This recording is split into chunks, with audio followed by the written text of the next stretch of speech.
J'ai eu un accident de voiture. Des côtes cassées. Un bassin fracturé. Quand j'ai appelé mes parents depuis les urgences, maman a dit « Nous sommes au récital de ta sœur. Peux-tu appeler un Uber ?» J'ai passé 11 jours à l'hôpital. 0 visite. Quand je suis rentré à la maison, j'ai trouvé une facture sur le pas de ma porte. De la part de mes parents, pour le dog-sitting que j'avais manqué. Ce que j'ai renvoyé. Leur a coûté leur maison. Mon nom est Francine Thorne. J'ai 29 ans. Avant de vous dire comment, veuillez cliquer sur j'aime et vous abonner, mais seulement si vous vous sentez vraiment connecté à cette histoire et laissez votre ville et leur local dans les commentaires. Je veux savoir d'où vous écoutez. Je n'ai pas pleuré dans cette salle d'urgence. Je veux que vous compreniez que j'étais allongé sur un brancard avec du verre dans les cheveux, du sang séchant sur l'écran de mon téléphone, et ma mère s'inquiétait d'un récital de Chopin. J'étais au-delà des larmes. J'étais au-delà de beaucoup de choses. Je ne le savais pas encore. Pour comprendre pourquoi une facture de 287 $ a détruit une famille, je dois vous ramener au début. Les Thorne vivaient dans une coloniale de 4 chambres dans l'ouest du Connecticut. Revêtements blancs, volets noirs, véranda enveloppante que ma mère photographiait chaque octobre avec des chrysanthèmes et des citrouilles pour Facebook.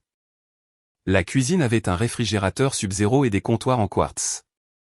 Le salon avait un piano à queue Steinway modèle B. Le Steinway coûtait plus cher que ma voiture, mais personne ne demandait comment la cuisine qui l'abritait avait été rénovée. Mon père, Douglas, était un gestionnaire de la chaîne d'approvisionnement pour un distributeur d'emballage. Un revenu stable, rien de spectaculaire. Ma mère, Vivien, faisait de la décoration intérieure à temps partiel, surtout pour des amis qui organisaient des journées portes ouvertes, mais sa véritable occupation était la gestion de la carrière de ma sœur. Kelsey avait 23 ans, fraîchement sortie d'un conservatoire de Nouvelle-Angleterre, et elle était le centre de tout. Elle jouait du piano comme certaines personnes respirent, sans effort, magnifiquement, et avec la pleine attente que le monde s'arrêterait pour l'écouter. Et dans notre foyer, c'était toujours le cas. J'étais ingénieur en structure dans une entreprise de construction de taille moyenne à Stanford. Je concevais des murs porteurs et des escaliers de secours et conduisais occasionnellement sur les chantiers en bottes à embouts d'acier. Je gagnais 82 000 par an. Je vivais seul dans un appartement d'une chambre avec un chat nommé Bolt et un mélange de retriever nommé Pepper. Ma mère présentait Kelsey comme « ma fille, la pianiste ». Elle me présentait comme « mon autre fille ». Lors des dîners de famille, la conversation gravitait autour de Kelsey comme si elle était le soleil, et le reste d'entre nous n'étions que des débris pris dans son attraction gravitationnelle, à quelle compétition elle s'était inscrite, à quelle bourse elle postulait. Ce que son professeur au conservatoire disait de son interprétation de Debussy. Je mentionnais un projet au travail, une rénovation que je concevais pour un bâtiment historique du centre-ville, et mon père hochait la tête et disait « Alors, tu continues avec les bâtiments ?» Le Steinway était accordé tous les 3 mois. Personne ne demandait comment le toit était réparé. Tout a commencé quand j'avais 22 ans, fraîchement sorti de l'université du Connecticut. Premier emploi d'ingénieur, premier vrai salaire. Mes parents ont appelé un dimanche. Le toit fuyait. Ils avaient obtenu 3 devis et le moins cher était de 18 000 $. Mon père venait de se voir refuser une promotion.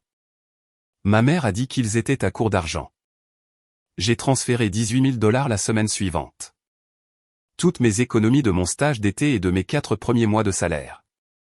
Vivien m'a serré dans ses bras à la porte d'entrée et a dit « Nous ajouterons ton nom à l'acte de propriété quand nous refinancerons, ma chérie. » Quand j'avais 24 ans, mon père a perdu son emploi, 5 mois de chômage. J'ai payé les impôts fonciers, 9 200 $, car l'alternative était une saisie sur la maison. Douglas m'a serré la main dans l'allée et a dit « Je te dois ça, gamine. » Quand j'avais 25 ans, ma mère voulait que la cuisine soit rénovée. Kelsey obtenait son diplôme du conservatoire, et Vivien voulait organiser la fête à la maison. La rénovation a coûté 34 000 $. Nouveaux placards, nouveaux comptoirs, nouveaux revêtements de sol, nouveaux appareils électroménagers. J'ai payé toutes les factures.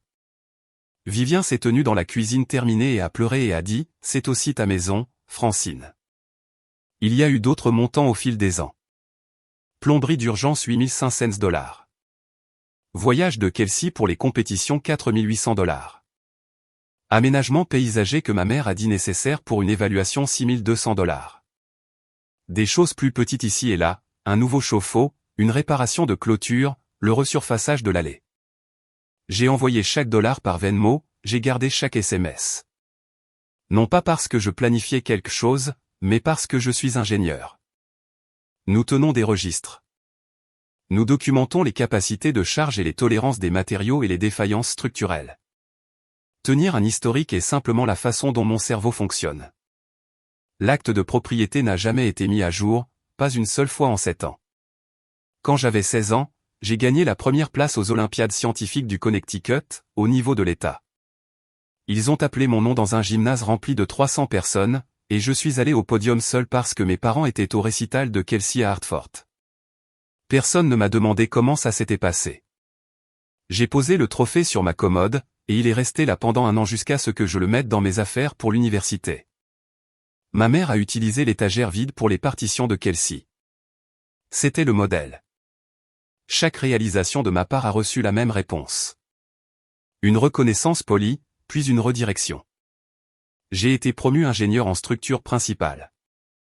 C'est gentil, ma chérie, as-tu entendu que Kelsey a été accepté à la bourse Tanglewood? J'ai réussi mon examen de licence d'ingénieur professionnel du premier coup. Félicitations. Oh, Kelsey a été rappelé pour une série de récitals à Boston. Il y avait une personne qui venait à absolument tout ce que je faisais.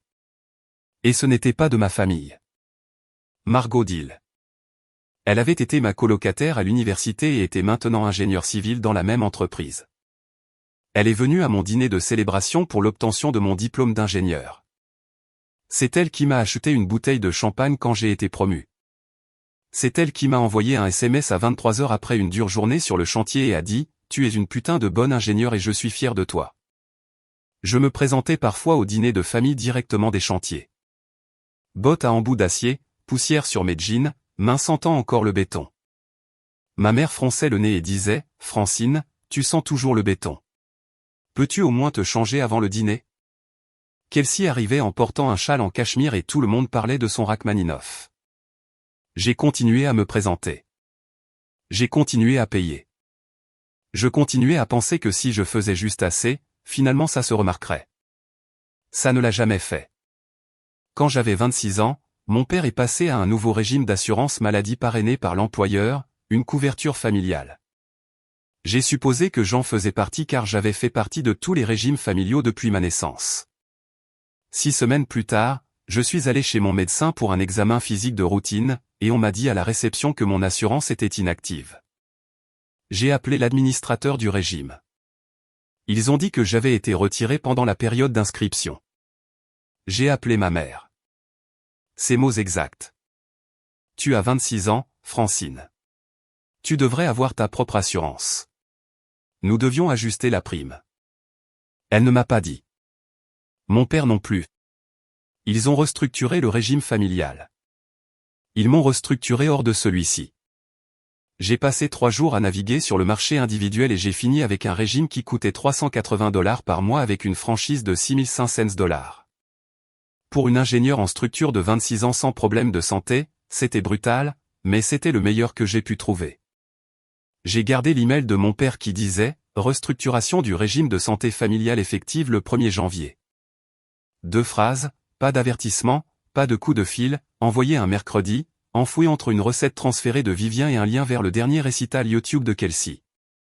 Ils m'ont restructuré hors du régime familial comme si j'étais un poste budgétaire qui ne correspondait plus au budget. Kelsey est restée sur le régime jusqu'à ses 26 ans. Quand elle a atteint cet âge, Vivien a personnellement recherché des options pour elle et l'a aidé à s'inscrire. Kelsey me l'a raconté un jour avec désinvolture autour d'un café, comme si de rien n'était. Maman a pratiquement tout fait pour moi. Tu sais comment elle est. Je savais comment elle était. C'était ça le problème. 6 mois après qu'il m'ait retiré de leur assurance, j'étais à une intersection à 7h42 un mardi matin, le 4 mars. Un mardi, j'étais sur la route 57, à mi-chemin du bureau de Stanford. Café dans le porte-gobelet, NPR à la radio. Le feu était vert. J'avais la priorité. Le SUV a grillé le feu à 70 km/h. Il a percuté la porte côté conducteur si fort que l'airbag s'est déployé dans mes côtes avant que j'aie enregistré le son. Du verre partout. La colonne de direction tordue sur mes genoux. Je me souviens du goût du sang et de l'odeur de poudre de l'airbag et de la radio qui jouait toujours. Quelque chose à propos d'un rapport sur les obligations municipales pendant que j'essayais de bouger mes jambes et que je ne pouvais pas. Les ambulanciers m'ont découpé. Ambulance à l'hôpital de Norwalk. 3 côtes cassées du côté gauche. Bassin fracturé. Une fracture non déplacée de la branche supérieure gauche du pubis, si vous voulez le langage médical. Des contusions graves des tissus mous sur mon abdomen et ma hanche. Je ne pouvais pas m'asseoir. Je ne pouvais pas marcher. Je ne pouvais pas me retourner sans aide. Aux urgences, j'ai appelé ma mère. L'écran de mon téléphone était brisé. J'avais du sang sur les doigts à cause d'une coupure au-dessus de mon sourcil. Ça a sonné 4 fois. Francine. Salut. Nous sommes au récital de printemps de Kelsey. Cela peut attendre? Maman, j'ai eu un accident de voiture. Je suis aux urgences. J'ai des côtes cassées et un bassin fracturé. Pause. J'ai entendu des applaudissements en arrière-plan. Puis, ma chérie, Kelsey va jouer Chopin. Pouvons-nous en parler demain? Peux-tu appeler un Uber ou quelque chose? Maman, je ne peux pas marcher. Francine, tu es toujours si dramatique. Envoie un SMS à ton père. Je raccroche. La ligne a coupé. J'ai regardé le plafond. Une infirmière m'a demandé si elle pouvait appeler quelqu'un pour moi. J'ai envoyé un SMS à mon père. Il a répondu 3 heures plus tard. Ta mère a dit que tu vas bien. On se voit plus tard. Plus tard n'est jamais venu. Chirurgie le 2e jour. Un chirurgien orthopédiste a épinglé mon bassin avec 2 vis en titane. Je me suis réveillé sous morphine. La bouche sèche, seule, fixant un tableau blanc qui disait « Infirmière Déborah » et « Douleur ». Objectif, 4. Je ne savais pas ce que ressentait un objectif de douleur de 4. Tout était à 8. 11 jours au total. J'ai envoyé un SMS à mes parents tous les matins pendant les 5 premiers jours, des messages simples. L'opération s'est bien passée. La kiné commence jeudi. Il pourrait me renvoyer lundi. Accusé de lecture avec des coches bleues. Une seule réponse, un SMS de mon père le 4e jour qui disait « D'accord, bon rétablissement ». Margot est venue 5 fois. Elle a apporté mon ordinateur portable pour que je puisse envoyer un email à mon chef de projet. Elle a apporté de la nourriture thaïlandaise quand les plateaux d'hôpital me donnaient la nausée. Elle a apporté un livre de mots croisés et s'est assise sur la chaise en vinyle à côté de mon lit, les faisant à voix haute pendant que je m'endormais et me réveillais. Le 3e jour, elle m'a regardé et a dit « Où sont tes putains de parents, Frankie ?» Je n'ai pas répondu. Elle n'a pas insisté. Le 6e jour, j'ai arrêté d'envoyer des mises à jour. Le 7e jour, personne ne l'a remarqué. Ma mère a posté sur Facebook le jour de mon opération. Je le sais parce que Margot me l'a montré, la mâchoire serrée, le téléphone incliné vers mon lit. C'était une photo de Kelsey au récital. En plein spectacle, le projecteur captant la courbe du couvercle du piano. La légende disait « Si fière de notre fille ». 63 j'aime, 12 réactions de cœur. Un commentaire de tante Patricia. Elle va devenir célèbre. J'étais en posto quand ça a été posté. Apprenant à utiliser un bassin de lit. Le 9e jour, une infirmière m'a demandé de confirmer mon contact d'urgence. J'ai regardé le formulaire pendant longtemps. Puis j'ai barré le nom de ma mère et j'ai écrit celui de Margot. Les appels téléphoniques ont commencé le 8e jour. Non pas de mes parents, mais de leur version de moi. L'oncle Richard a appelé le premier. Le frère aîné de mon père vit à Fairfield, vend des assurances commerciales, bourru, mais décent. Il a commencé par « Salut gamine, ta mère a dit que tu avais eu un petit accident. » J'étais allongé dans un lit d'hôpital avec une sonde urinaire et 2 vis en titane dans le bassin. Oncle Richard, j'ai une fracture du bassin. Silence. Alors, elle a dit que c'était une éraflure. Elle a dit que tu faisais du drame pour un accident mineur. Je suis ici depuis 8 jours. Plus de silence. Le genre qui signifie que quelqu'un recalcule tout ce qu'on lui a dit. Tante Patricia, la sœur de ma mère, a appelé ensuite. Un ton complètement différent. Francine, ta mère m'a dit que tu avais refusé d'aller au récital de Kelsey et que tu avais inventé une excuse à propos d'un accident de voiture.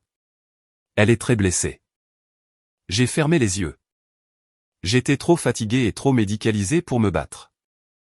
Je suis à l'hôpital de Norwalk. Tante Patricia, chambre 412. Vous êtes la bienvenue pour vérifier. Elle ne l'a pas fait. C'est ça le truc avec ma mère. Elle ne m'a pas seulement laissé dans cet hôpital. Elle a réécrit l'histoire pour que personne ne sache qu'elle m'avait laissé. Dans la version de Vivien, j'allais bien. J'étais difficile.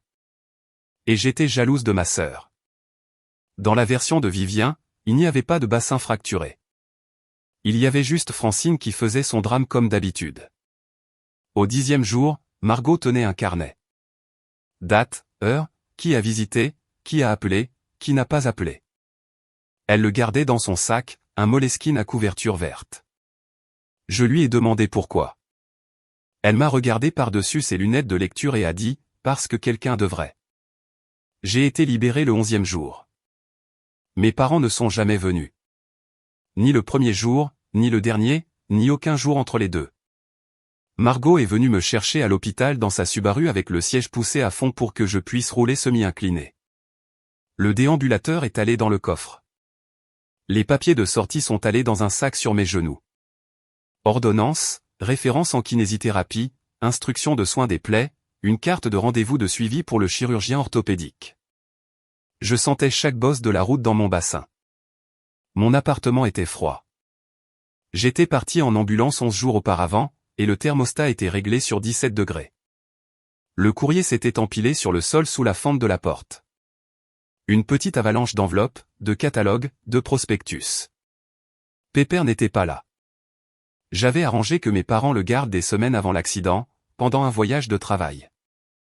L'accident s'est produit 2 jours avant le voyage. Margot m'a aidé à m'installer sur le canapé, a fait du thé, a trié le courrier en pile, facture d'hôpital, lettre d'assurance, relevé de carte de crédit, puis elle s'est arrêtée. Elle tenait une enveloppe de couleur crème avec mon nom dessus, écrit à la main. J'ai reconnu l'écriture cursive de ma mère. Les boucles étaient parfaites comme toujours. Elle ouvrait tout avec un coupe-papier, même le courrier indésirable. Je l'ai ouverte. À l'intérieur, une seule feuille de papier tapé, formatée comme une facture. En haut, il était écrit Thorn Family Pay Service avec notre adresse personnelle. En dessous, description, garde d'animaux d'urgence pour Pépère du 5 au 16 mars. Montant dû, $287. Veuillez régler dans les 30 jours. Ma mère m'a envoyé une facture pour la garde de chien pendant que j'étais à l'hôpital avec des côtes cassées et un bassin fracturé et 2 vis en titane qui maintenaient mon corps ensemble. Margot l'a lu par-dessus mon épaule. Ses mains se sont portées à l'arrière de son cou. Tu te moques de moi. J'ai plié la facture, je l'ai posée sur le comptoir. Quelque chose a changé. Pas dans mon cœur, dans ma tête. Cette nuit-là, après le départ de Margot, je me suis assise à ma table de cuisine avec mon ordinateur portable et une tasse de café froid et j'ai fait ce que les ingénieurs font quand quelque chose ne va pas. J'ai fait les calculs. Historique Venmo, confirmation de virement bancaire, SMS, 7 ans de transactions présentées dans une feuille de calcul avec les dates, les montants et les descriptions. Réparation de toit année 1, $18 000. Impôt foncier pendant le chômage de papa, année 2, $9 200. Rénovation de cuisine, année 3, $34 000. Plomberie d'urgence, année 5, $8 500. Voyage de Kelsey pour les compétitions année 5, $4 800.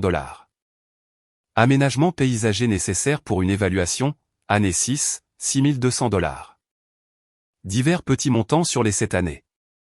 Chauffe-eau, clôture, allées, demandes diverses qui commençaient toujours par « Francine, nous sommes dans une situation difficile ». Environ $9 300. Total $90 412. J'ai fixé le chiffre. Puis j'ai fixé la facture de $287 posée à côté de mon ordinateur portable. $90 412.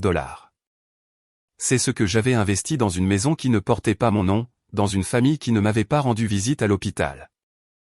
Et en retour, j'ai reçu une facture pour mon chien. Mais c'est l'aménagement paysager qui m'a arrêté.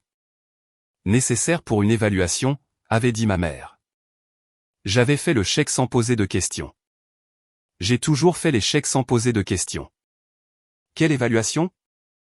Nous ne vendions pas la maison. Nous ne refinancions pas. Du moins, personne ne me l'avait dit. Je l'ai tapé dans Google à 23h40, assise dans un appartement où je pouvais à peine marcher. Évaluation avant ELOC, ligne de crédit sur valeur nette immobilière, un prêt sur la valeur nette de votre maison. Vous avez besoin d'une évaluation pour établir la valeur de la maison avant que la banque n'approuve la ligne de crédit. Mes parents ont contracté un prêt sur la maison et j'ai payé l'aménagement paysager qui l'a rendu possible. J'ai appelé un avocat le lendemain matin. Si vous écoutez ceci et que vous avez pensé à quelqu'un, un frère ou une sœur, un parent, un membre de la famille qui prend et ne voit jamais ce que vous donnez, je dois vous demander quelque chose. Cliquez sur le bouton j'aime. Pas pour l'algorithme, pour vous. Parce que reconnaître le schéma est la première étape. Maintenant, aurais-je dû simplement payer les $287 et passer à autre chose? Ou avais-je raison d'ouvrir cette feuille de calcul? Dites-le moi dans les commentaires. J'ai appelé ma mère un mercredi après-midi. Je me tenais au comptoir de ma cuisine parce que rester assise me faisait plus mal que debout. Pépère dormait à mes pieds. Maman, j'ai reçu votre facture. Bien. Sa voix était sèche, efficace. J'entendais des bruits de vaisselle en arrière-plan. La pension pour animaux n'est pas bon marché, Francine. Et c'est toi qui nous as demandé de garder Pépère quand tu voyages pour le travail. J'étais à l'hôpital avec un bassin fracturé pendant 11 jours et nous avons dû prendre d'autres dispositions pour ton chien. Nous l'avons emmené à cette pension sur Post Road. Cela coûte de l'argent. Je me suis appuyé contre le comptoir. Mes côtes me faisaient mal. Je pouvais sentir les vis dans mon bassin à chaque fois que je changeais de poids. Vous ne m'avez pas rendu visite. Pas une seule fois. Une pause. Un instant de silence. Le genre où un parent normal dirait quelque chose à propos du regret. Puis, ensuite, nous étions occupés avec la préparation du spectacle de Kelsey. Tu sais à quel point cette saison est importante pour sa carrière. D'ailleurs, tu avais Margot. Tu allais bien. C'était ça. J'allais bien. J'allais toujours bien. Assez bien pour faire des chèques. Assez bien pour rater le spectacle. J'ai gardé ma voix égale. Quel spectacle? C'est laquelle a glissé. Nous organisons un concert de bienfaisance au Centre des Arts, une collecte de fonds pour le premier album de Kelsey. Ce sera un événement majeur pour la communauté. En fait, nous allions te demander pour le budget traiteur. Environ $2500 devrait suffire. Elle m'avait facturé $287. Elle ne m'avait pas rendu visite pendant 11 jours et maintenant elle voulait 2500 de plus. Maman, je vais raccrocher maintenant et je vais gérer cela différemment de ce que vous attendez. Gérer quoi, Francine? Ne fais pas de ça une histoire personnelle. C'est toujours à propos de toi. J'ai raccroché et j'ai pris rendez-vous avec un avocat spécialisé dans l'immobilier nommé Nathan Caldwell. Le chat de groupe est apparu 2 jours plus tard. Vivien m'a ajouté à un fil avec l'oncle Richard, la tante Patricia, 3 cousins, et Douglas. La ligne d'objet était une suite d'émojis piano, et un cœur. Son message était épinglé en haut. Famille. Le concert de bienfaisance de Kelsey est le 15 mai au Weston Community Art Center. C'est son lancement dans la musique professionnelle et nous avons besoin de toutes les mains sur le pont. Contribution, bénévolat, vente de billets, chaque contribution aide. Puis elle m'a tagué directement. Frankie, nous comptons sur toi pour le budget traiteur. $2500. Tu es toujours là pour la famille. Je l'ai lu 3 fois. Elle l'avait posté publiquement devant toute la famille élargie, une exigence déguisée en compliment, et le cœur emoji à la fin comme si c'était un cadeau que je devais être reconnaissante de donner. Je n'ai pas répondu. Dans l'heure qui a suivi, les messages privés ont commencé. Tante Patricia, ne sois pas difficile, ma chérie. Ta mère est tellement stressée par toute l'organisation. Cousine Emma, paie juste, Frankie. C'est plus facile. Plus facile. C'était le mot que ma famille utilisait quand elle voulait dire arrête d'avoir des besoins. L'oncle Richard n'a pas envoyé de message. J'ai remarqué qu'il était resté silencieux depuis notre conversation téléphonique à l'hôpital. J'ai mis ça de côté. J'ai fait une capture d'écran de chaque message dans ce chat de groupe, la demande épinglée, le tag, les suivis privés, l'obligation implicite. Je les ai enregistrés dans un dossier sur mon ordinateur portable à côté des enregistrements Venmo et des SMS et de l'email d'assurance et de la facture de $287. J'ai fait une capture d'écran de chaque message, non pas par vengeance, mais pour mon avocat. Sur l'écran fissuré d'un téléphone que je n'avais toujours pas remplacé après l'accident, les mots de ma mère brillaient. Tu es toujours là pour la famille. Elle avait raison. J'avais toujours été là. Cela était sur le point de changer. Le bureau de Nathan Caldwell se trouvait au 3e étage d'un bâtiment en briques sur Main Street à Norwalk.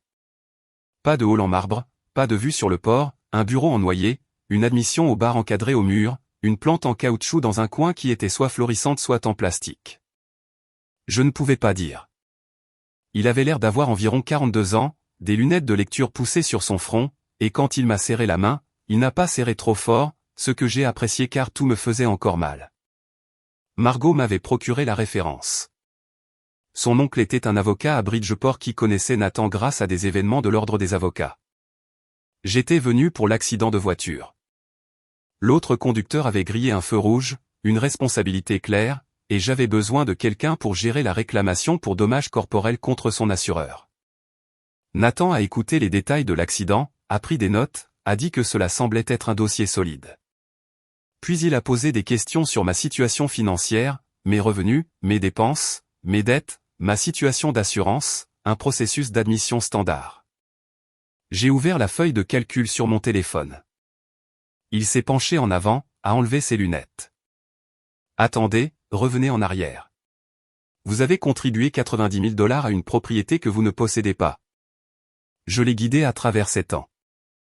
Le toit, les impôts, la cuisine, la plomberie, chaque virement Venmo, chaque message texte où ma mère promettait d'ajouter mon nom à l'acte de propriété.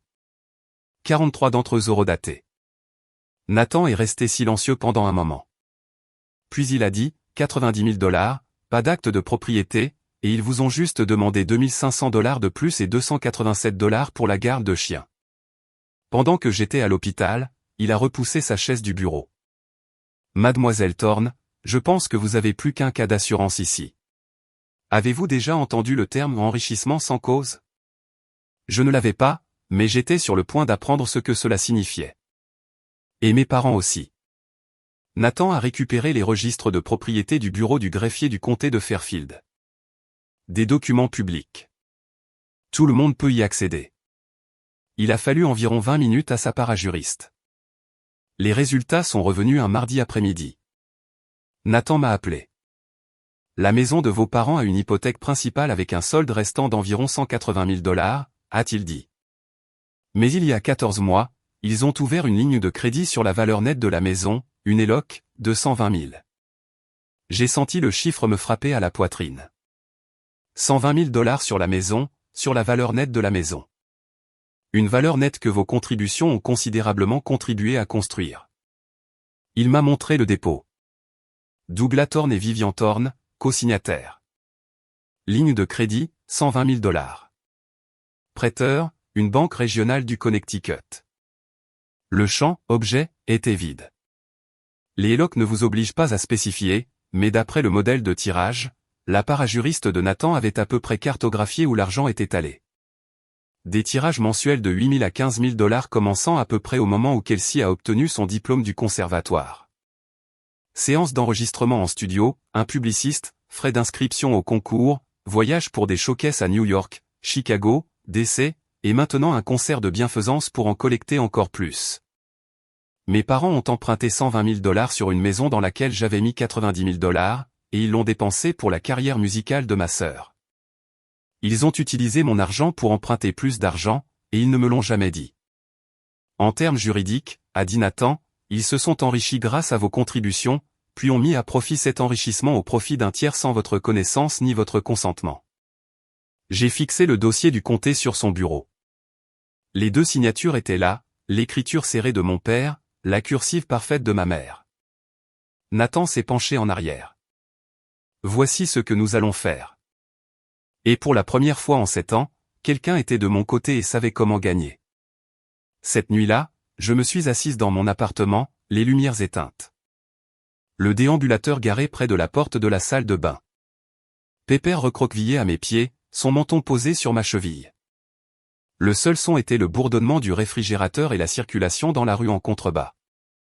J'avais une photo sur le frigo, l'une de ces instantanées recroquevillées d'avant. Tout était numérique. Francine, 10 ans.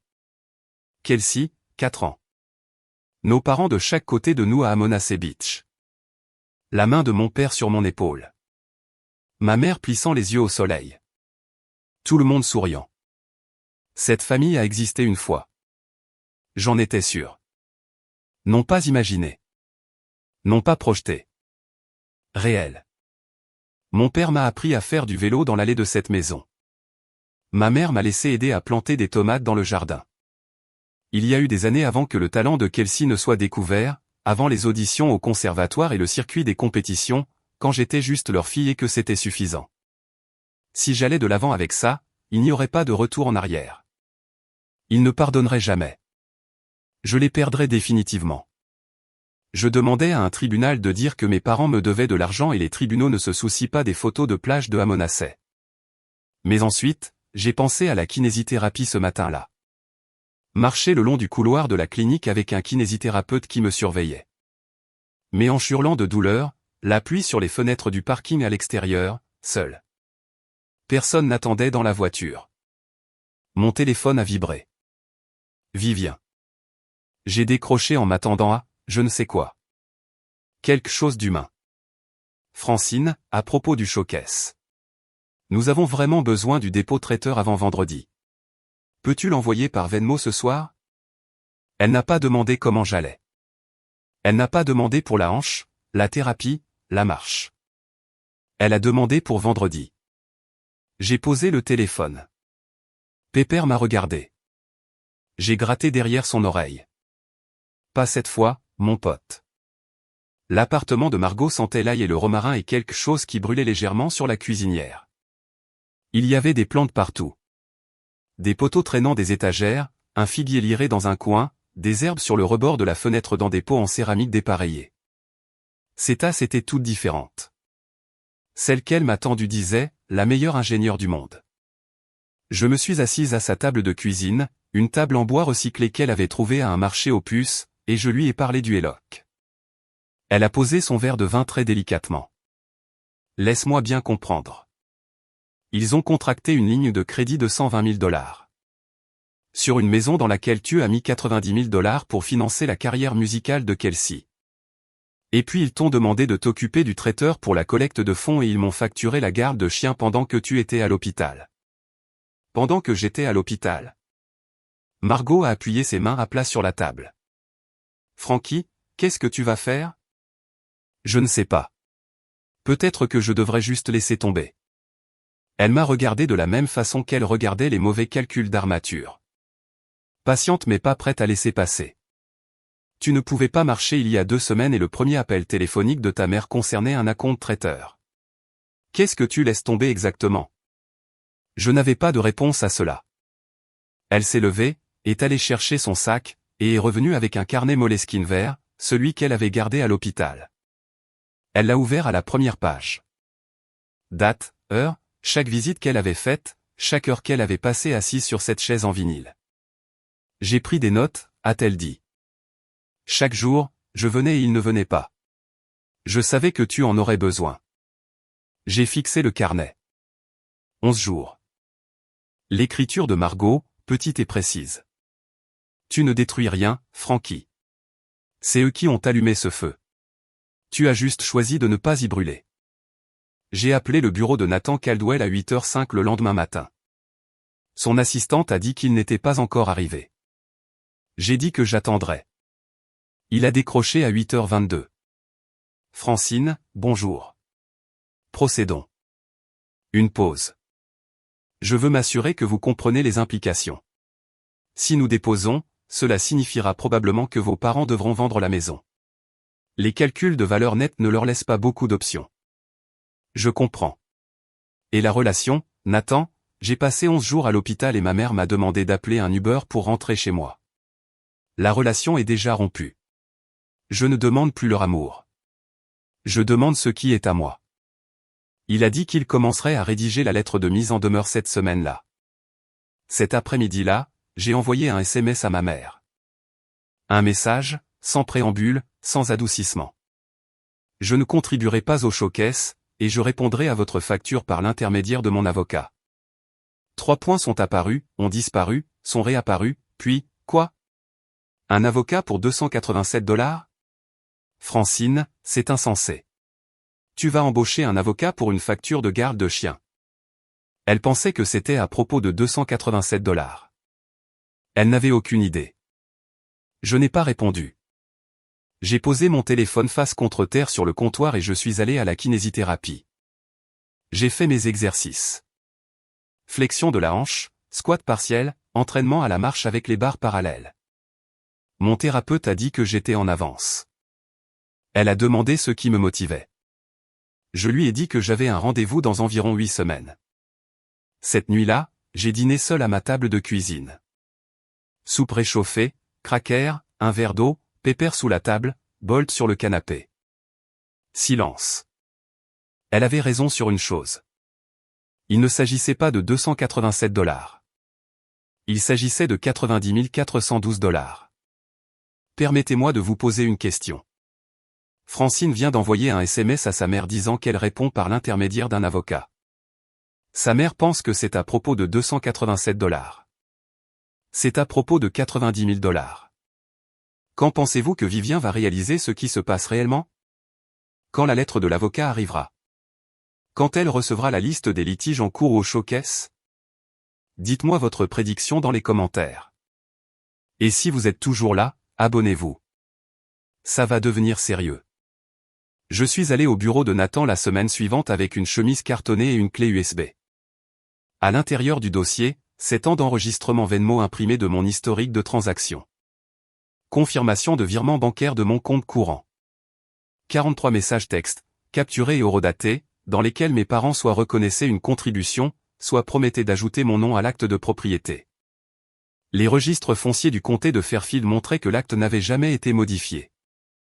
La parajuriste de Nathan, une femme brillante nommée Grace, a tout organisé sur une chronologie sur la table de la salle de conférence. Elle s'étendait sur 1,80 m. Nathan a parcouru sa longueur, les mains dans les poches. Puis il s'est tourné vers moi. Voici le cadre. Enrichissement sans cause. Vous avez conféré un avantage, 90 000 $. Ils ont été enrichis. Leur valeur nette a augmenté. Et il n'y a aucune justification légale pour qu'ils le gardent car ils vous ont promis la propriété et n'ont jamais tenu parole. Les messages textes où ils disaient « Nous ajouterons votre nom ». Cela établisse l'attente. Il a présenté les options. Déposer une action civile pour recouvrement monétaire, c'est-à-dire exiger le remboursement de l'argent, intenter une action en fiducie constructive, demander au tribunal de reconnaître ma propriété proportionnelle dans la propriété, ou déposer une lit pendant. Un avis public sur le titre de propriété qui signale un litige en cours. Cela bloque toute vente ou refinancement jusqu'à ce que le litige soit résolu. Je recommande le lit pendant en premier. Nathan a dit que cela crée une pression immédiate. S'ils ont cet éloque, la banque verra le dépôt et gèlera la ligne de crédit. J'ai hoché la tête. Il a également posé des questions sur mes factures médicales. Je lui ai parlé de l'assurance, comment il m'avait retiré du plan familial sans avertissement. Ses sourcils se sont levés. C'est un problème en soi. Nous le traiterons séparément. Les SMS où il promettait l'acte de propriété, Nathan les a appelés de l'or. C'est en d'or que je ne savais pas que je minais. La lettre de mise en demeure est partie un jeudi. Courrier recommandé avec accusé de réception demandée. 2 pages interlignes simples sur papier à en tête du cabinet de Nathan Caldwell. Elle détaillait chaque dollar, 90 412 $ de contribution documentée. Elle citait les 43 messages textes promettant un intérêt de propriété. Elle faisait référence au registre de propriété montrant aucune modification de l'acte. Elle exigeait un remboursement intégral ou un intérêt de propriété équitable dans la propriété. Délai de réponse de 30 jours. Je ne l'ai pas envoyé. Nathan l'a fait. Mon nom était dessus en tant que réclamante, mais la voix était juridique, mesurée, irréfutable. Fait et statut, pas sentiment. 2 jours plus tard, mon téléphone a sonné. Mon père. Francine. Sa voix était faible, tremblante. J'entendais ma mère en arrière-plan parler vite, mais je ne pouvais pas distinguer les mots. Qu'est-ce que cette lettre d'un avocat? Lisez-la attentivement. Papa, ta mère est folle de rage. C'est. Tu ne peux pas faire ça. Tu ne peux pas poursuivre ta propre famille. J'ai contribué 90 000 $. Vous m'avez promis l'acte de propriété. Vous n'avez jamais tenu parole. Ce sont des faits. C'était des cadeaux, Francine. La famille est de la famille. Les cadeaux ne viennent pas avec des promesses de propriété. Papa, j'ai les SMS. Silence. Puis il a dit quelque chose qui m'en a dit plus que n'importe quel dépôt légal. Si ça va de l'avant, la banque. Nous avons une ligne de crédit. Il s'est arrêté. Je sais pour les locs, papa. Le silence s'est étiré. J'ai entendu ma mère dire quelque chose d'acéré en arrière-plan. La respiration de Douglas a changé. Francine, s'il te plaît, pense à ce que cela fait à ta mère. Je me suis appuyé contre le comptoir. Ma hanche me faisait mal. Pépère me regardait de son lit près du radiateur. J'ai passé 7 ans à penser à ce que je faisais pour votre maison. Maintenant c'est votre tour. J'ai raccroché et je pensais chaque mot. Vivien a fait ce que Vivien faisait toujours quand elle perdait le contrôle. Elle a appelé tout le monde. Dans les 48 heures, l'arbre téléphonique familial était entièrement activé. La version de ma mère est sortie comme un communiqué de presse. Francine nous poursuit en justice, ses propres parents, après tout ce que nous avons fait pour elle. Elle essaie de voler notre maison parce qu'elle est jalouse de Kelsey. Tante Patricia m'a appelé en pleurant. Comment peux-tu faire ça? Ta pauvre mère n'a pas dormi depuis 2 jours. Cousine Emma a envoyé un SMS. C'est vraiment égoïste, Francine. Démanteler la famille pour de l'argent. Ma mère avait été stratégique. Elle n'a pas mentionné les 90 000 $. Elle n'a pas mentionné le HELOC. Elle n'a pas mentionné 11 jours à l'hôpital, ni un bassin fracturé, ni un appel des urgences qui s'est terminé par appel un Uber. Elle a juste dit poursuivre en justice et voler ses propres parents et a laissé la famille compléter le reste. Mais l'oncle Richard a appelé aussi et son ton était différent. Frankie, une longue inspiration. J'ai parlé à ta mère. Elle dit que tu inventes tout ça. Que tu leur as donné 5 000 $ au fil des ans comme cadeau au total. Oncle Richard, j'ai les relevés bancaires pour 90 000 $. Silence. Elle a dit 5 000 $? 5 000 $? C'est ce qu'elle a dit à tout le monde. Un autre silence. Plus long. Frankie, je vais vérifier quelque chose de mon côté. Ne fais rien de drastique pendant les 2 prochaines semaines. Laisse-moi juste passer quelques appels. Je ne savais pas ce que cela signifiait. Je n'ai pas demandé. L'oncle Richard était le genre d'homme qui agissait lentement et ne s'expliquait pas tant qu'il n'était pas prêt. Ma mère construisait un mur familial contre moi. Chaque cousin, chaque tante, chaque siège de dîner de vacances transformé en banc des jurés, mais les murs ont besoin de fondation, et le sien était construit sur un mensonge à propos de 5 000 $. Le délai de 30 jours est passé. Pas de réponse, pas d'avocat, pas de contre-offre, rien. Vivien avait dit à Douglas de l'ignorer. J'ai appris cela plus tard par l'oncle Richard, qu'il a appris de Douglas lui-même lors d'un appel téléphonique où mon père semblait apparemment un homme regardant un incendie de maison depuis la pelouse. La position de Vivien était simple. Elle reculera. Elle le fait toujours. Elle avait tort. Nathan a déposé le litige en cours au bureau du greffier du comté de Fairfield un lundi matin. Si vous n'avez jamais entendu le terme, un litige en cours est un avis enregistré contre le titre de propriété qui dit que quelqu'un a une réclamation légale sur cette propriété et qu'elle est en suspens. C'est public. C'est officiel et quiconque effectue une recherche de titre, un acheteur, une banque, un prêteur le verra. Ce que cela signifiait concrètement, c'était ceci. Dans les 2 semaines, la banque détenant le HELOC de mes parents a effectué une vérification de titre de routine et a trouvé le dépôt.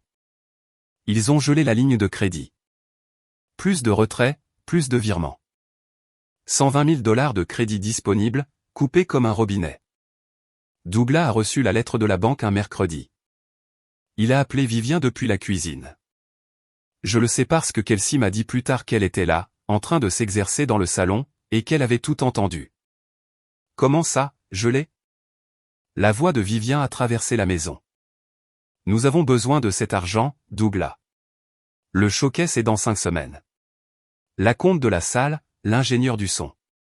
Les programmes sont déjà imprimés. Douglas. Vivien, nous devons appeler un avocat. Vivien, nous n'avons pas besoin d'un avocat. Nous avons besoin que Francine retrouve ses esprits.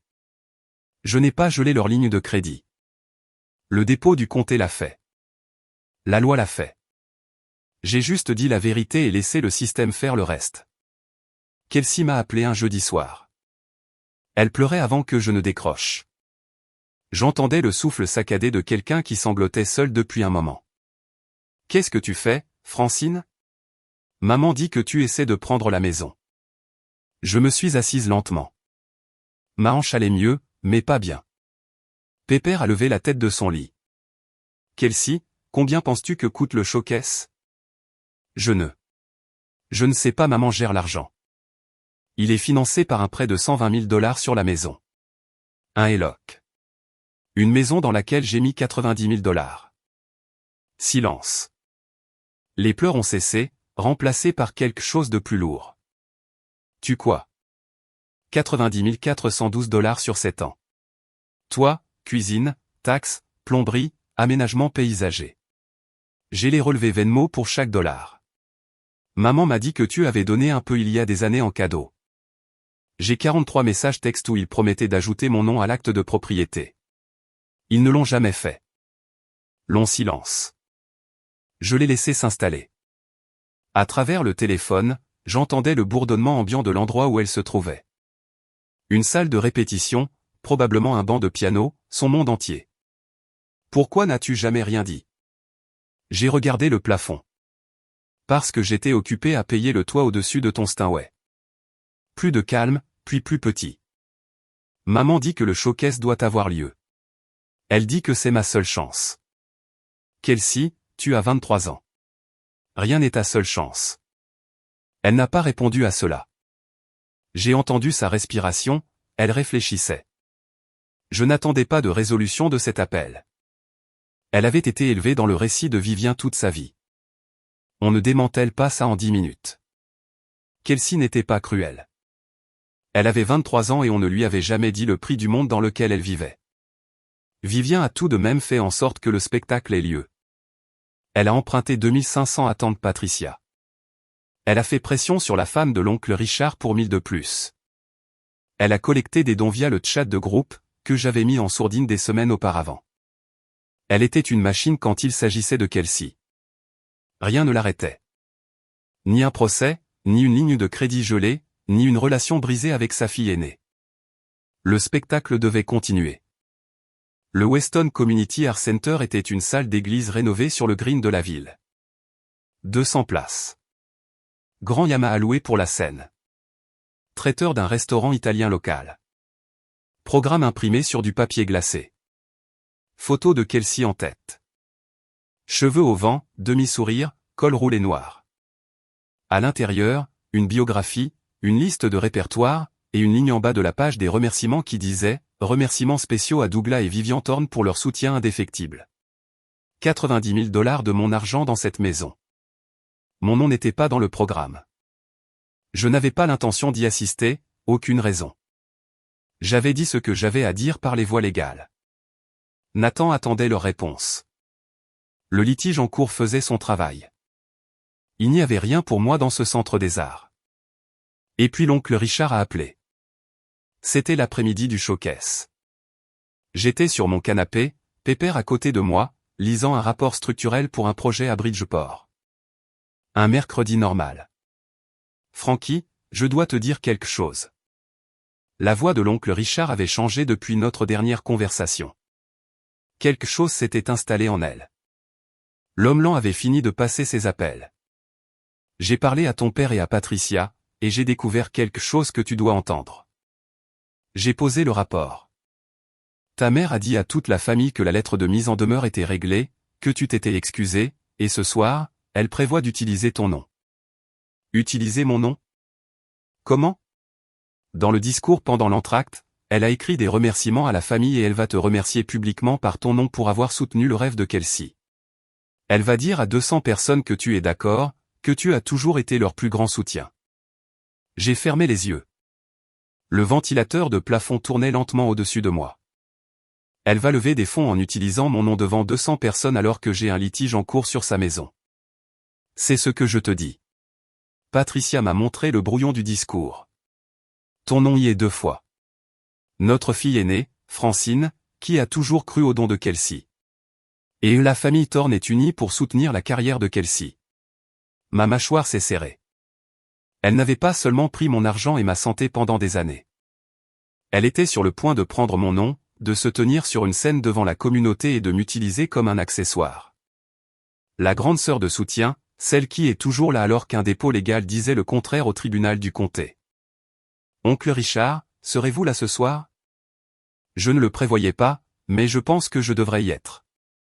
Je serai là aussi. Il a fait une pause.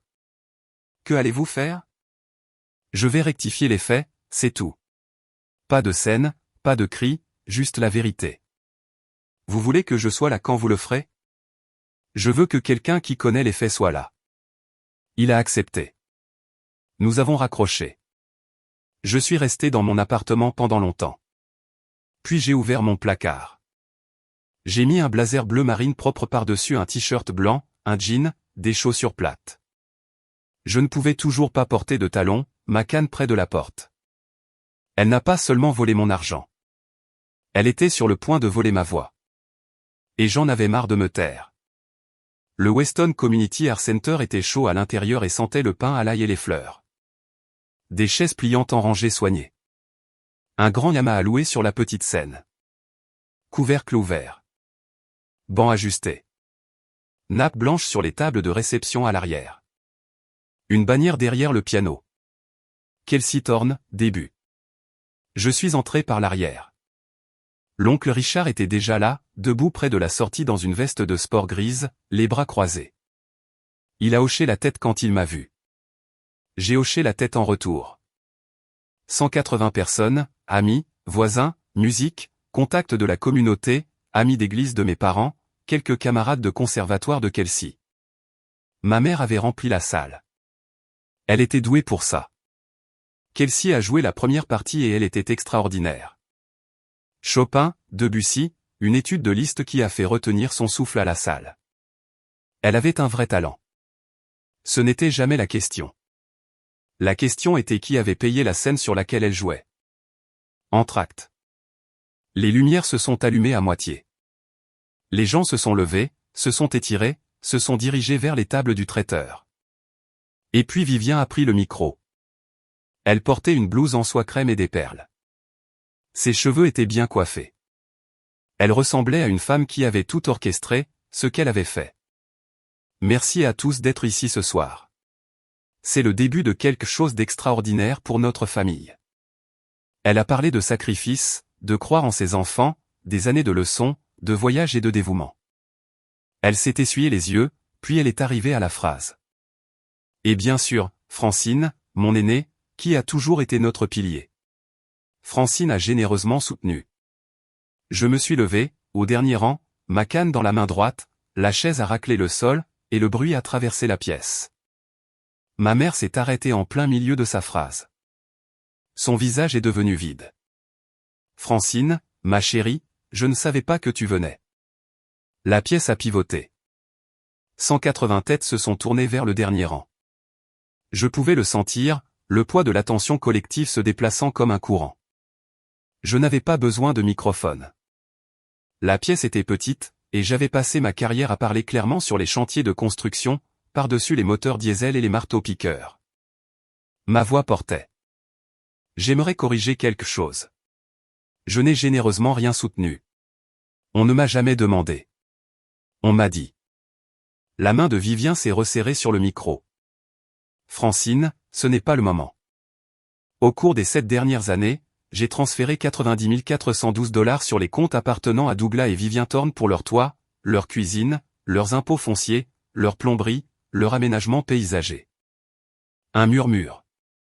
Quelqu'un au 3e rang a chuchoté, 90 000. Une femme près de l'allée a mis sa main sur sa bouche. On m'a promis mon nom sur l'acte de propriété de la maison familiale 43 fois en 7 ans, par écrit. Il n'a jamais été ajouté. Le visage de Vivien était figé. Elle ment. Elle a toujours été jalouse d'eux. Au lieu de cela, mes parents ont contracté une ligne de crédit sur valeur nette immobilière de 120 000 $ sur la valeur nette que j'ai aidé à construire pour financer ça. J'ai fait un geste vers la pièce, la bannière, le piano loué, les programmes. Quand j'étais aux urgences il y a 3 mois avec un bassin fracturé, ma mère m'a dit d'appeler un Uber. J'ai passé 11 jours à l'hôpital, pas une seule visite. Et quand je suis rentré à la maison, ils m'ont facturé 287 $ pour la garde de chien. Tante Patricia s'est levée lentement. Son visage était gris. Vivien, est-ce vrai? L'oncle Richard près de la porte.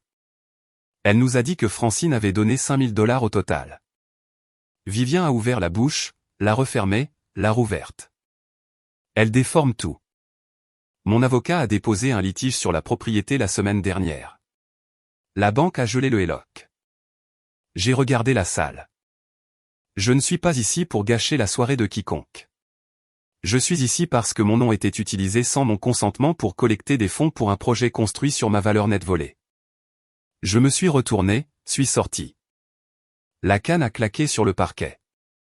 Derrière moi, le silence. Puis le murmure a commencé. Le spectacle s'est effondré. Pas de manière dramatique. Personne n'a renversé les tables ni jeté les programmes. C'était plus silencieux que ça. La moitié du public est parti pendant ce qui était censé être la pause de l'entracte et n'est tout simplement pas revenu. Les chaises se sont vidées par groupe. Les portières de voitures se sont fermées sur le parking. La deuxième partie du set de Kelsey a été jouée devant 80 personnes, dont la plupart avaient l'air de vouloir être ailleurs. Tante Patricia a coincé Vivien en coulisses. Je le sais parce que Kelsey m'a dit plus tard qu'elle était là, toujours dans sa robe de scène, le mascara coulant. Tu m'as dit qu'elle avait donné 5 000 $. Patricia a dit, en cadeau, je t'ai prêté 2 500 $ en me basant sur ça. Vivien, ma mère a tenté sa diversion habituelle. Francine est dramatique, Patricia. Elle exagère, mais cette défense pose problème quand votre fille vient de nommer des sommes d'argent spécifiques devant 180 témoins. 90 000 $ n'est pas une exagération, a dit Patricia. C'est une deuxième hypothèque. Douglas était assis sur une chaise pliante en coulisses, les coudes sur les genoux et la tête dans les mains. Il n'a rien dit. Il avait passé 30 ans à ne rien dire quand cela importait. C'était juste la dernière fois.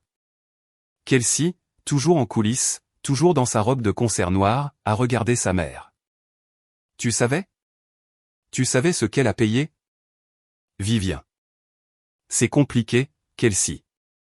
Ta sœur a toujours été difficile. 90 000 $. Maman, ce n'est pas compliqué. C'est des maths. Le spectacle a rapporté 1 200 $ cette nuit-là. L'objectif était de 30 000 $. J'étais déjà rentré chez moi, assise sur mon canapé, pépère sur le coussin à côté de moi. Je ne me sentais pas triomphante. Je me sentais vide, fatiguée et douloureuse à la hanche. La sensation que l'on ressent après avoir enfin posé quelque chose que l'on a porté trop longtemps. Kelsey m'a envoyé un SMS à minuit. Je ne savais pas. Je suis désolé. C'était la première chose honnête qu'elle m'avait dite depuis des années. La semaine après le spectacle, mes parents ont engagé un avocat, pas du calibre de Nathan, un généraliste semi-retraité de Westport qui s'occupait principalement de testaments et de petits accidents. Ils ne pouvaient pas se permettre mieux. Le HELOC était gelé. Leurs économies, Nathan l'a estimé plus tard, étaient presque inexistantes. Leur avocat a examiné les preuves et, d'après ce que Nathan m'a dit, a recommandé un règlement immédiat. Sa documentation est exhaustive, était apparemment l'expression exacte. Nathan m'a exposé les calculs dans sa salle de conférence. Marqueur sur tableau blanc. Valeur de la maison environ 480 000 $ basée sur l'évaluation la plus récente, celle que j'avais payée par l'aménagement paysager. Solde hypothécaire restant 180 000 $. Solde du HELOC-95 000 $. Valeur nette disponible après dette environ 25 000 $. Ma réclamation, 90 412 $ de contribution documentée plus les frais juridiques. Même un règlement direct à 90 000 $ signifiait qu'il devrait trouver de l'argent qu'il n'avait pas. Il ne pouvait pas refinancer. Le litige en cours bloquait cela. Ils ne pouvaient pas contracter un autre prêt. Leur crédit était compromis. La seule option était de vendre. Si nous allons au procès et gagnons une fiducie constructive, a dit Nathan, le tribunal pourrait vous accorder une part proportionnelle de propriété compte tenu de vos contributions par rapport à la valeur nette totale construite. Cela pourrait représenter 18 à 20% de la propriété. Je ne veux pas posséder une partie de leur maison. Je sais, mais c'est un levier. Ils règlent pour le montant total plus vos frais juridiques ou nous allons au tribunal et ils perdent 1/5 de la maison. Sur le bureau de Douglas, je l'ai appris plus tard, se trouvait un avis de défaillance fiscale estampillé en rouge. Dernier avis. 3 mois d'impôts fonciers impayés. Les mêmes impôts fonciers que j'avais l'habitude de couvrir pour eux. Les chiffres ne laissaient pas de place à la fierté. Ils ne laissaient pas de place à grand-chose. Il y avait une chose de plus. Pendant que Nathan s'occupait de la réclamation de propriété, le dossier de dommages corporels de l'accident de voiture avançait sur une voie séparée. L'assureur de l'autre conducteur avait accepté la responsabilité. Ce règlement était solide. 165 000 $ suffisants pour couvrir mes factures médicales et plus encore. Mais Nathan a signalé quelque chose lors d'un examen de routine de mes dépenses. Mon séjour à l'hôpital, l'opération, 11 jours d'hospitalisation, la kinésithérapie, les suivis totalisaient 127 000 $. Mon assurance individuelle, le plan sur lequel j'avais été contrainte lorsque mes parents m'avaient retiré, couvrait une partie. Mais avec la franchise de 6 500 $ et la coassurance à 80/20, je devais 38 000 $ de ma poche. Si j'avais été sur le plan familial, le plan dont mes parents m'avaient retiré sans préavis, mes dépenses personnelles auraient été d'environ 4 000 $, soit une différence de 34 000 $ parce que ma mère avait besoin d'ajuster la prime. Nathan l'a abordé avec précaution. Vos parents ont représenté, du moins implicitement par cet email, que vous étiez couverte pendant la transition. Vous ne l'étiez pas, et l'écart de coût est documenté. Il a déposé une réclamation distincte. Fausse déclaration par négligence concernant la couverture d'assurance. Ce n'était pas criminel. C'était civil et c'était inattaquable. L'email disait « Restructuration du régime de santé familiale ». Il ne disait pas « Nous vous retirons ». Mes parents faisaient maintenant face à 2 actions en justice, la réclamation de propriété et la réclamation d'assurance. Les 2 documentés, les 2 fondés sur des faits qu'ils ne pouvaient pas contester sans mentir sous serment. Le règlement d'accident de 165 000 $ signifiait que je n'étais pas en danger financier. Je pouvais couvrir mes factures, garder mon appartement, continuer la thérapie. Il n'a jamais été question de survie. Il s'agissait du principe selon lequel vous ne retirez pas votre fille du régime d'assurance, l'ignorez à l'hôpital, lui facturez la garde de son chien, puis empruntez sur ses contributions pour financer la carrière de concert de votre autre fille, et ne faites face à aucune conséquence. Les conséquences étaient arrivées. 2 semaines après le showcase, quelqu'un a frappé à la porte de mon appartement un samedi matin. Je n'attendais personne. Margot était sur un chantier à New Haven. La kinésithérapeute ne faisait pas de visite à domicile. J'ai ouvert la porte. Kelsey se tenait dans le couloir avec un sac de sport sur une épaule et les yeux rouges et sans maquillage, portant un jean et des baskets que je ne lui avais jamais vues auparavant. Elle ressemblait à une personne différente sans la mise en scène de Vivien. Puis-je entrer ? Je l'ai laissée entrer, j'ai fait du café. Elle s'est assise à la table de la cuisine, la même table où j'avais construit la feuille de calcul, et a enveloppé ses 2 mains autour de la tasse. J'ai demandé à maman les relevés Venmo, a-t-elle dit. Elle n'a pas voulu me les montrer, alors j'ai demandé à papa. Elle a fait une pause. Il a pleuré. Je n'ai rien dit. Pepper s'est approché et a posé son menton sur le genou de Kelsey, et elle l'a caressé distraitement, de la façon dont on touche quelque chose pour occuper ses mains.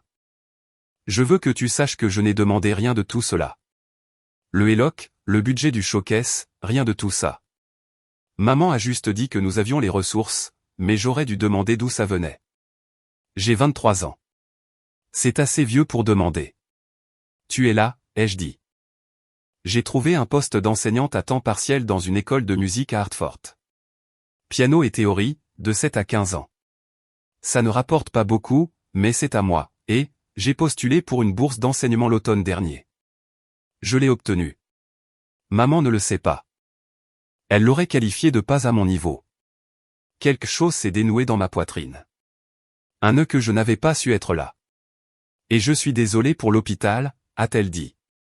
J'étais à une répétition et maman a dit. Mais peu importe ce que maman a dit. J'aurais dû venir.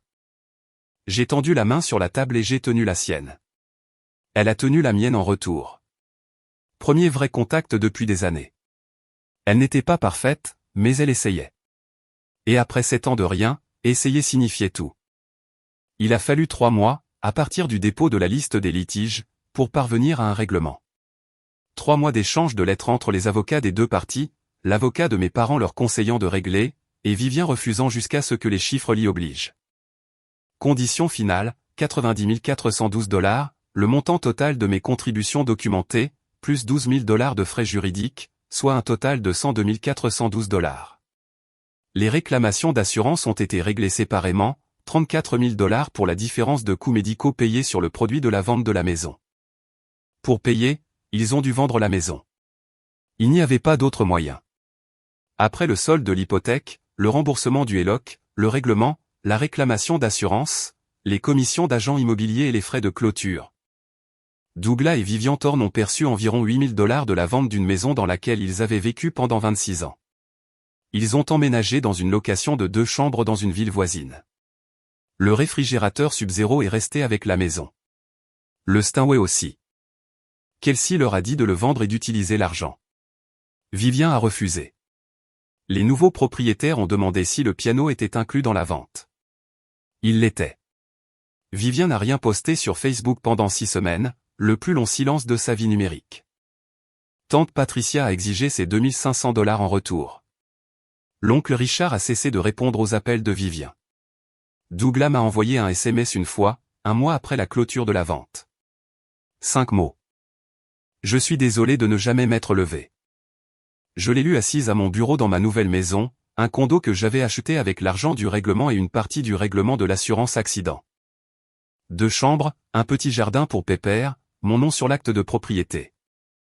Je n'ai pas répondu au SMS de mon père.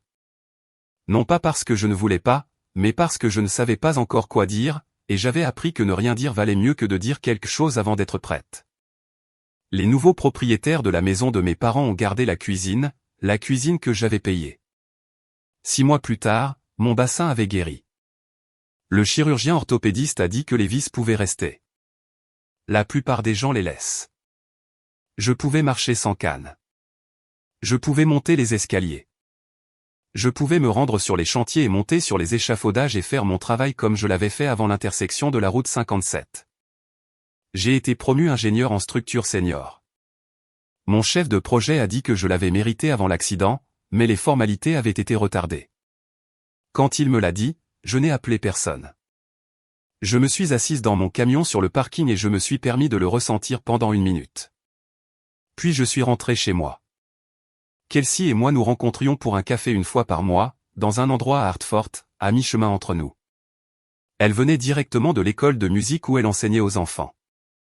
Des dessins parfois collés à son sac avec du ruban adhésif. Elle me parlait de ses élèves. Je lui parlais de calcul de charge et de rénovation sismique, et elle faisait semblant de comprendre. Nous étions prudentes l'une envers l'autre, comme 2 personnes reconstruisant un pont qu'elles n'avaient pas construit la première fois. C'était lent. C'était honnête. C'était plus que tout ce que nous avions jamais eu. Mes parents et moi n'avions aucun contact. Non pas par haine, mais par instinct de conservation. J'ai laissé la porte entr'ouverte, au sens figuré, mais je n'allais pas rester dans l'encadrement à attendre qu'ils la franchissent. J'avais passé assez d'années à attendre. Margot était toujours mon contact d'urgence. Elle venait le dimanche. Parfois, nous cuisinions. Elle apportait du vin dans un sac et Pépère s'asseyait entre nous et mendiait. La facture de 287 $ pour la garde de chien était encadrée sur le mur de mon couloir, non pas comme un trophée, mais comme un rappel que parfois la plus petite, la plus mesquine des choses est celle qui vous dit enfin la vérité sur votre situation. C'était la facture la plus importante que j'ai jamais reçue. Les gens me demandent si je le regrette, si je me sens coupable que mes parents aient perdu leur maison. Voici ce que je leur dis. Ils n'ont pas perdu une maison. Ils ont perdu la valeur nette que j'ai construite. 90 000 $ de rénovation, de réparation, d'impôts et d'urgence. Tout à moi, tout documenté, tout promis en retour sous la forme d'un acte qui ne s'est jamais concrétisé. Je ne leur ai rien pris. J'ai repris quelque chose qui a toujours été à moi. La facture de 287 $ a été la meilleure chose qui me soit arrivée. Non pas parce qu'elle a déclenché un procès, mais parce qu'elle a mis fin à un schéma. 7 ans à faire des chèques et à attendre une reconnaissance qui ne viendrait jamais. 7 ans à prouver ma valeur à des gens qui avaient déjà décidé que j'étais le personnage secondaire dans l'histoire de quelqu'un d'autre. Si quelqu'un vous traite comme un distributeur automatique, il ne vous traite pas comme de la famille. Et vous n'êtes pas obligé de l'accepter. Vous n'êtes pas obligé d'attendre que le montant soit assez important pour compter. Ça a toujours compté. Chaque fois que vous avez ravalé la déception, chaque fois que vous avez fait le chèque, chaque fois que vous vous êtes dit qu'il finirait par voir, ça a compté. Fixez la limite. Même quand ça fait mal, surtout quand ça fait mal, parce que l'alternative est de passer le reste de votre vie à payer pour une maison que vous ne posséderez jamais. J'ai acheté ma propre maison. 2 chambres, un jardin, un acte de propriété avec un seul nom dessus, le mien. Ma sœur enseigne le piano à des enfants de 7 ans, et elle est plus heureuse que je ne l'ai jamais vue. Ma mère ne m'a pas parlé. Mon père a envoyé un seul SMS. Margot apporte toujours du vin le dimanche. Pépère dort toujours à mes pieds. Je n'attends plus. Ni un appel téléphonique, ni des excuses, ni mon nom sur l'acte de propriété de quelqu'un d'autre. Mon nom est Francine Thorne, et je sais exactement ce que je vaux. C'est mon histoire. Si vous êtes toujours là, merci. Je le pense vraiment.